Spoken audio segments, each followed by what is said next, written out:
This is How Do I Do This, the show for anyone asking, is it just me or is this a lot? It's real important. Give me a call. It's been a year since that call. A year of trying to answer a question I never wanted to ask. A year of learning, unlearning, and becoming. When my mom passed away, I thought our story ended there. But what I've learned is that both things can be true. Grief and growth do sit at the same table. And before I tell you what this year has taught me, let me start here.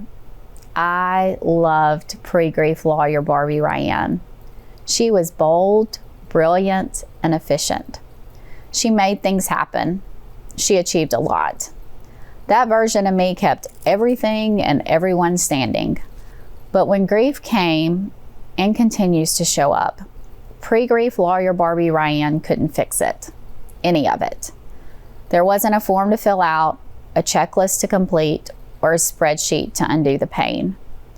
So this episode isn't about rejecting her. It's about loving her differently and learning to love who I am becoming. And it's about you hearing something that causes you to pause and to perhaps begin to take steps to love those parts of you that feel hard, unlivable, and even unlovable. Because pre-grief lawyer Barbie got me here. And I know there is a pre-grief version of you that never wanted that terrible thing to happen that got you to where you are today. Today, I want to tell her and you what grief taught me about life, love, and becoming. We're talking about what happens when a version of you dies too, why grief makes you stop explaining other people's bad behavior, how children might just become your wisest healer, and the surprising way love keeps showing up long after the funeral. So pre-grief me, grab a mug, maybe add a shot of Kahlua if it's coffee. You're gonna need it. Because looking backwards might be the only way to move forward. Here are 12 things I've learned about love, loss, and becoming over the past 12 months. Lesson 1, the plot twist. You'll lose parts of yourself, but you'll find new ones too. When your mom passed, she died once, but parts of you died too, consistently, repeatedly. Not all at once. Some in waves, some quietly slipping out of the room. You'll feel it in the grocery store aisles where you used to call her, in the sound of Elvis on the radio, and how your hands suddenly look like hers when you're chopping onions. But like winter and the promise of spring, newness will grow. The colors of your world won't look the same, some brighter, some muted. You'll look in the mirror, stare in your own eyes and think, who even am I? You'll try on versions of yourself like outfits. Some will fit, some won't. You'll find new edges, new laughter, new tears. You'll marvel at your strength one day and collapse under the weight of a memory the next. And sometimes you'll catch yourself saying something sharp and clever and think, did she pass a little of her sass and grit to me on her way out? Because suddenly you're handling things the old you never could. When the I should really go to that obligation invitation comes in, you just say no. Politely, of course, but with no drawn-out explanation of why you can't. You start subscribing to her mode of thinking that if it's not a hell yes, then it's a hell no. Way before Mel Robbins had a let them theory, my mom had a let me decide what I want to do and everyone else can plan accordingly. If you're listening to this and you feel like you don't recognize yourself anymore, that's not failure. That's transformation. It's messy, it's awkward, but it's also curiously beautiful. Lesson 2, buckle up. Some relationships won't make it through this. Grief rearranges your seating chart. Some people can't come on this journey with you. It's not cruel or wrong, it just is. You'll wonder if you'll meet again someday in another season, but for now, you have to let it be. She loved that song, Let It Be. And when it comes on in a rotation in the car, you know it's divinely from her. What you need to know about that song is that Paul McCartney wrote it during one of the darkest moments of his life. The Beatles were falling apart. He was clinging to what was familiar, what he had helped build, but it was all slipping away, dying. Then one night, his late mother named Mary came to him in a dream. She said, "Paul, it's going to be all right. Let it be." He woke up and wrote one of the most famous songs of all time, a song about surrender. Mom would probably laugh at the symmetry of me creating this podcast, how art imitates loss and how we keep learning to sing anyway. So when you lose people, whether through death, distance, or difference, you start to realize that letting go doesn't mean forgetting. Hopefully, it means making room for your peace to take their place. If you're listening and someone's absence still aches, let it be. You're not weak for missing them. You're human for loving them. Lesson 3, you will finally stop excusing shitty behavior. This one's spicy, but stay with me. I call this, say it louder for the people in the back. There comes a day when you stop explaining and excusing people's bad behavior. Sure, they were busy. Sure, they didn't want to disturb you. Sure, they didn't mean it that way. Sure, they didn't intend for it to come across as disrespectful to your mother. They have all the reasons. Some reasoning quite logical to outside parties. But sometimes it's just shitty behavior, despite the mental gymnastics they have done to personally justify their actions. And you'll stop twisting yourself into a pretzel to make it make sense. You'll realize your peace tastes better than explanations. You'll start investing in people who act with care, not convenience. And listener, you probably already know who those people are in your life. You don't owe anyone access to you just because they have had it in the past. I remember I was in therapy with my therapist when I shared a story with her about something someone did. And she very bluntly and wisely stated, "Okay, Ryanne, we're no longer feeling sorry for people and making excuses. It does not have to make sense. It can simply be shitty, and that was shitty. You can wish people well and love them from a distance. Sort of like your parasocial relationship with that one celebrity. I may or may not have one with Taylor Swift. Just saying. You love them and never spend time with them. Call who calls you, visit who visits you, ignore those who ignore you. And if their game looks like the silent treatment, then that is all you need to know. Children play games. You won't and don't have time for childish games because you are and will be too busy chasing what and who is joyful and living your life too fully out loud to notice who is not there. If it's shitty behavior, you'll call it what it is, which rolls right into our lesson 4. Lesson 4, here's your permission slip. Some people won't understand the version of you that grief creates when you start healing out loud. It makes some people squirm. Your clarity will feel like confrontation to them. Your honesty will rattle those who prefer the people-pleasing, polished version of you. But their discomfort, them feeling called out, that's not your problem. Grief gave you X-ray vision. You see who's really in the room, who is really on Team Sochet. You stop accommodating others and start accompanying yourself. You stop performing and start protecting. And yes, you will lose people who only knew how to love you when you were agreeable, when you were convenient for them, when you could do things for them. If this is where you are right now, hear me. You are not selfish for growing. It's okay if they do not understand this version of you that grief created. Lesson 5, time doesn't heal. It just teaches how best to spend your time. Time moves different here. That's what someone so wise told me about what she heard about how heaven, the other side, whatever you call it. It's how space and time is measured different than our clock and calendar system. And I realized it's true for me too. But my here is the space of living, growing, and navigating my life without my mom. People will say when the clock strikes midnight on one calendar year, but it's been a year. You're over it, right? As if grief comes with an expiration date like a carton of milk.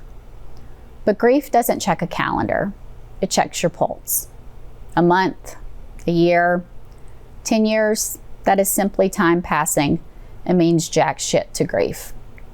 My time here is precious. Who I choose to spend it with, how I choose to spend it.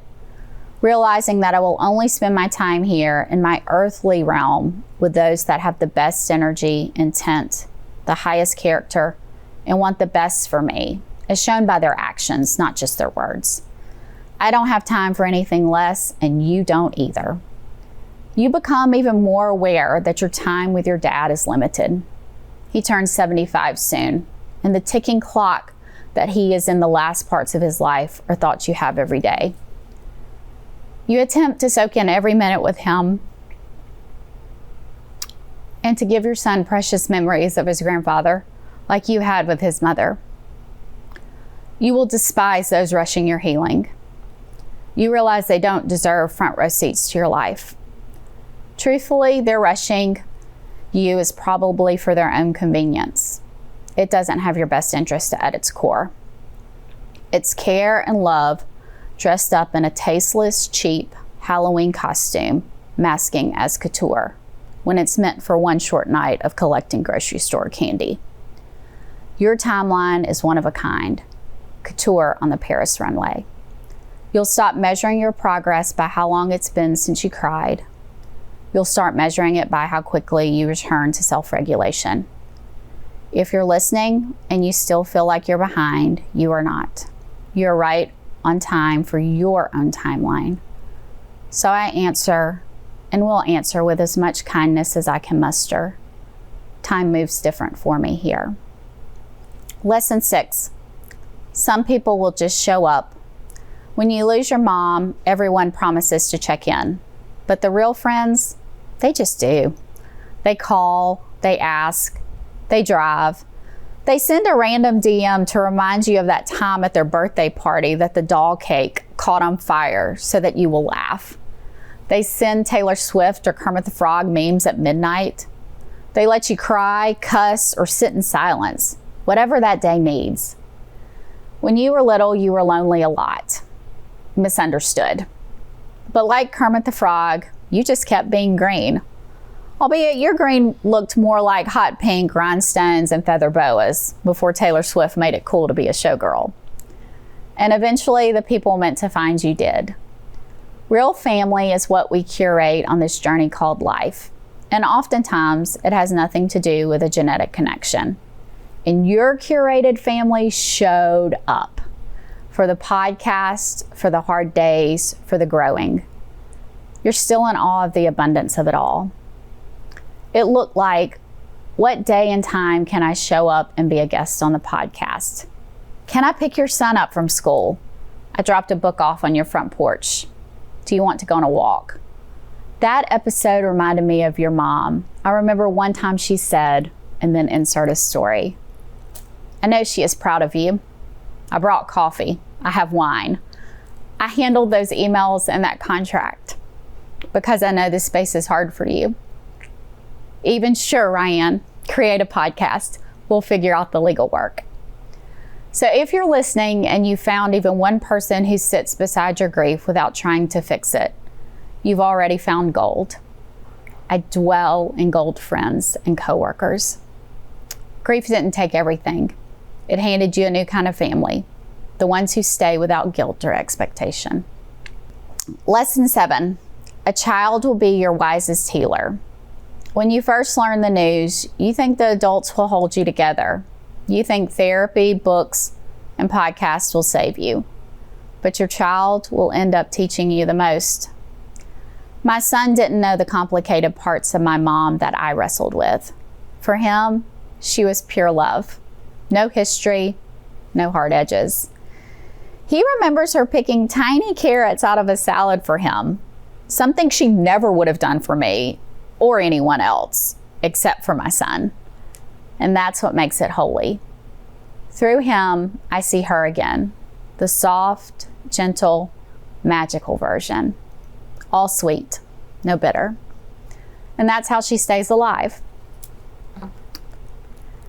This is a voicemail from her that she sent that I saved, because if you've listened to the podcast, you know I saved the voicemails. Hey, Ryan. This is Mom, and it's 6 o'clock here, 7 in Atlanta. I wanted to remind that I would be praying for him for his first day of first grade, and to remind you to please make some pictures and send them right away. I want to see them. And I love y'all so much. Bye. I see it in the way he oddly is able to channel her mannerisms and in simply being. This past year, we took a trip to see a show at the Fox downtown in Atlanta. And he was busy talking about all the things we were going to do once the show was over. And I said to him, "Son, just sit with me. Be here in this moment. Your Cookie and I used to love to go to the theater with you. And this is so special that we're together." And just like my mom used to do, he reached up and he touched my face and he looked in my eyes and he said, "Okay, Mommy." A gesture he had never done before, but in the exact same way she would comfort me. If you're listening and you've got little ones watching you grieve, you're teaching them that love outlives loss.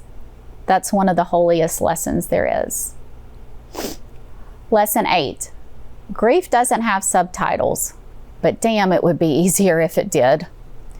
In preparing to create this episode one night, I asked my son what we had learned this year. Without missing a beat, he said, "Grief doesn't have subtitles." I scratched my head and asked, "What do you mean?" He said, very wisely, "Well, Mom, it would be great if we could peek through a window and watch our grief and the subtitles popped up to tell you what to do next." I just stared at him, gobsmacked, because leave it to a child to summarize the human condition in one sentence. He's right. Grief doesn't have subtitles. There's no playbook, no translation.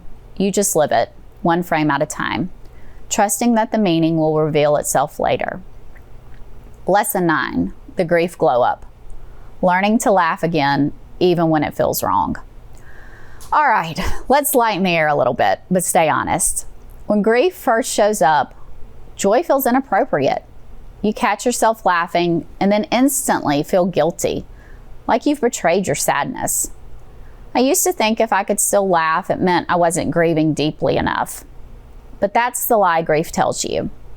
It tricks you into believing that sorrow and joy can't hold hands. Then one night, I was rewatching Steel Magnolias, because of course I was emotionally cutting. And I heard Truvy say that line I've loved my whole life. Laughter through tears is my favorite emotion. And I thought, yes, this year has been laughing through tears. Because that's what love does when it has nowhere else to go. It spills out as laughter. Grief will change your sense of humor. You'll find yourself crying one minute and sending memes the next, telling a super inappropriate joke with less than appropriate Southern lady language. You'll laugh at things that used to undo you, and when the tears and laughter start happening in the same breath, that is where joy will begin to break through. Before all this, I thought strength meant holding it together. In the words of Taylor Allison Swift, slowly dying just from trying to seem cool. Now I know real strength is the kind that cries like Lady Oprah has you in therapy and still cracks a joke afterward. If you're listening and you found yourself laughing again, don't feel bad for it. That's not forgetting them. That's remembering who you are. I know my mom would want that for me and for you. Because laughter isn't the opposite of grief. It's proof that your heart's still working. Both things can be true. Lesson 10, our story isn't over. My mom is actually never far from me. She's in how I write, and how I am a wife to Dan, and how I love my son, and how I hold my hands. She shows up in my manicures, how at least for the foreseeable future, maybe forever, my nails will remain painted a signature red, short, classic. She's in how my husband loves me well, because as she would remind me often, besides her, he's the only one who could come close to loving me as much as she does. She is in my laugh when it's a little too loud, my inability to suffer no fools, and how I protect the family. How my instinct now is to treat my son's growing pains with a quick test. Will a vanilla milkshake help? The way she loved the fall, covered with a cozy blanket and a dog curled up next to her with a good book. The fall, in its fleeting beauty, and how she slipped away with the final leaves letting go before it turned to winter.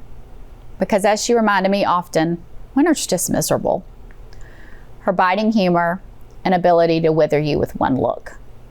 She's in the flavors as I cook dinner for my family, counting it joy and romanticizing being a mother, and curating not just a house, but a home filled to the brim with traditions. Being the soft and safe place for those closest to me. Her voice is what I hear when I start to doubt myself. I feel her as my intuition when considering which path to take, how to respond, if I should respond, and how I protect my heart, even in how I navigate this hurt in my heart, because she's most worried about my heart and my much too big feelings. She's staring back at me in the evening as I end my day, applying an overpriced face cream to delay the signs of aging that are now more prominent around my eyes from this past year. I find her in the women who still remain on this earth, who have loved me so well in her absence this year, showing me that mothering energy wasn't just given to her, but to all women who carry the sacred and holy parts of life creation. I see her when I decide how to love my girlfriends well. I hear her in the messages I've received from the community who has found this podcast, that I too can be a space where people share what's holy and hilarious about this thing we call living and dying.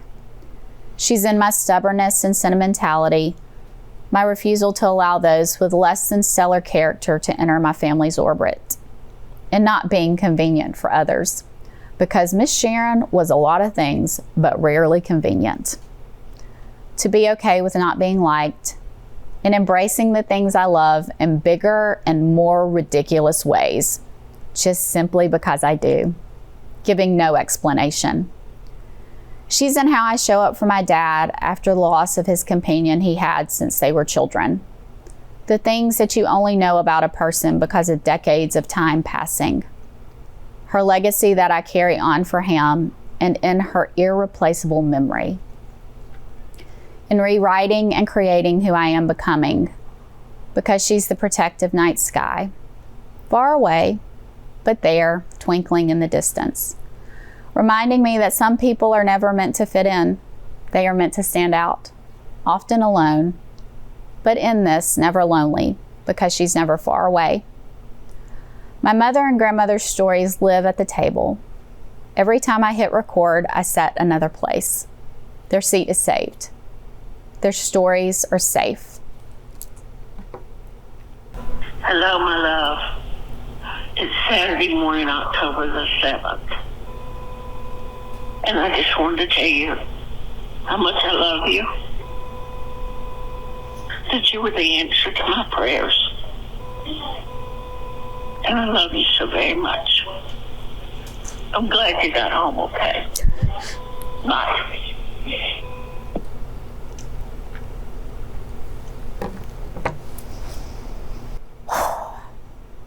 Lesson 11, you always had it in you.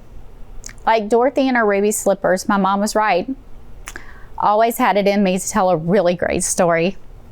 Her urging me to create, to put myself out there is one of the last conversations we had.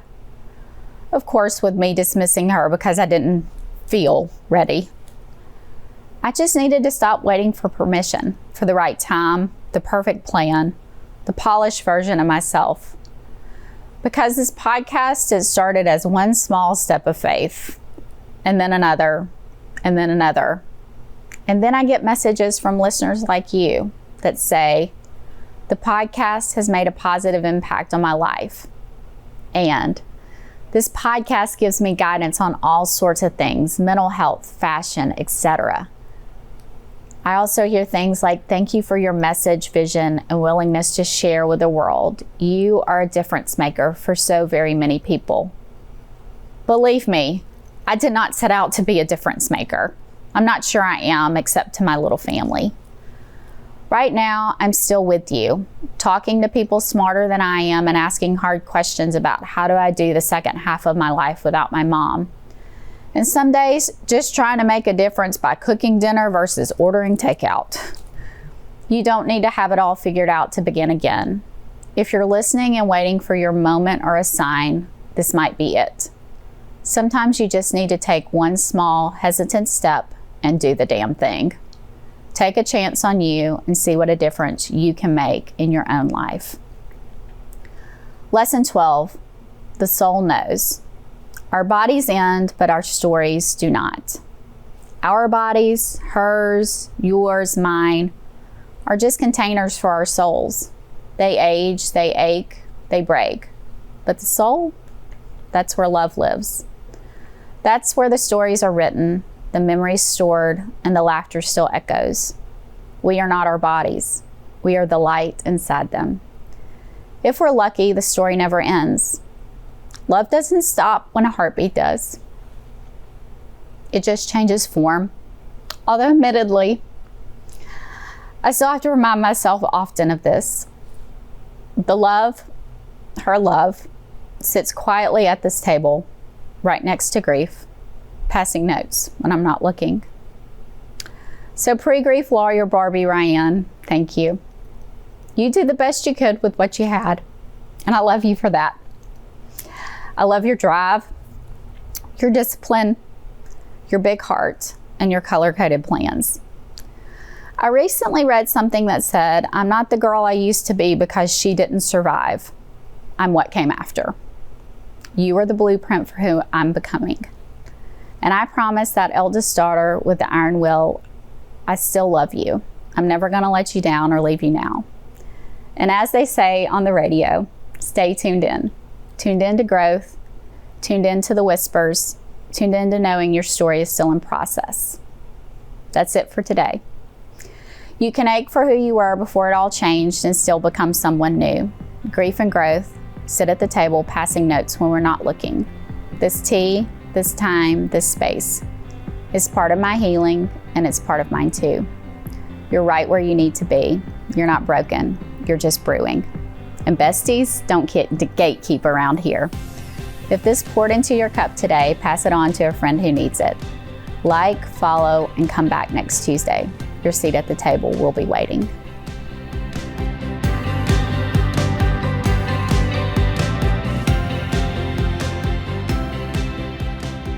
Follow along on Instagram at How Do I Do This Pod and on YouTube at How Do I Do This Pod. DM me on Instagram and tell me what kind of grief you're holding right now. Seriously, I'll read every one and will probably be the person to respond back. Tell me what you have tried that you think might help me. I'm open to trying anything that's not illegal. Your story might find its way into one of our future episodes.